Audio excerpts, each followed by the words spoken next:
Ahoj, poď sa s nami pozrieť, ako funguje dekalamitka a ako sa doplňa.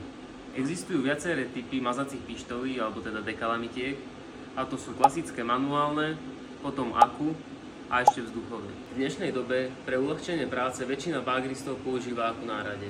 No v tomto videu sa pozrieme práve na tú základnú manuálnu. Takže dekalamitku doplníme tak, že túto páčku dáme do takejto polohy, to je na to taká zarážka a robí sa to kvôli tomu, aby keď odšrobujeme tú kartušu, tak na nevyletela celá tá vazelína von. Štandardne na stroje ako Bagger sa používa takáto modrá vazelína, ale my používame červenú, pretože sme jej mali veľa.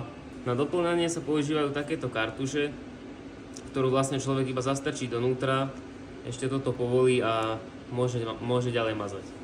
Ďalší spôsob je, že máš vazelínu v kýbli a ide sa pekne po staru.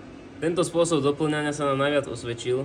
Ešte sme počuli o spôsobe, kedy sa celá táto kartuša ponorí do kýbla a iba sa natiahne tá vazelína. No, podľa nás je to jeden veľký mýtus, lebo nám to nikdy nefungovalo. Keď máme dekalamitku naplnenú a zašrobovanú, tak toto iba vrátime do pôvodnej polohy. Túto koncovku iba nacvakneme na maznicu a začneme pumpovať. Samozrejme netvrdím, že toto, čo ste videli, je správny postup, ale nám sa to osvedčilo, my to tak používame a za každú radu budeme radi.